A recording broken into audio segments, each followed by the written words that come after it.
Hello' guys welcome back to another blog. আজি পুৱাত উঠি হাত মুখ ধুই মানে অলপ পঢ়িব বহিলোঁ।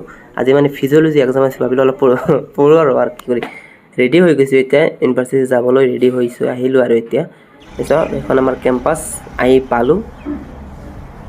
এইখন বিল্ডিঙত মানে আমাৰ আছে ডিপাৰ্টমেণ্ট। এইখন বিল্ডিঙত মানে যিমান মেডিকেল কৰ্চ আছে ইয়াতে আছে। আৰু এতিয়া লেজাৰ সময় দিছে, সকলোৱে চাওক পঢ়াত ব্যস্ত। মানে আজি এক্সাম আছে, 2:30 পৰা এক্সাম হ'ব। চ' লেজাৰ টাইম বাহিৰত আহি গ'লো। এতিয়া চাহৰ লগত এইটো নিউট্ৰিছ ৱাইজ বিস্কুট ভাল লাগে, মানে লগত কম্বিনেশ্যনটো মজা লাগে। আহি গ'লো এতিয়া চাওক, মই আৰু ইমদাদুলে এইটো পাৰ্কত বহি আছোঁ। ইয়াত মানে আজি বহুত ধুনীয়া এটা হাৱা আহিছে।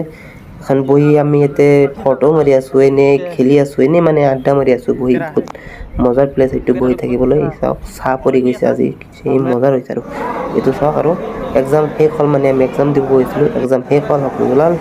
এক্সাম হোৱাৰ পিছত চাওক বাহিৰত চাওক কিমান বৰষুণ, যাব পৰা নাই। সেইবাবে চাওক বাহিৰত আহি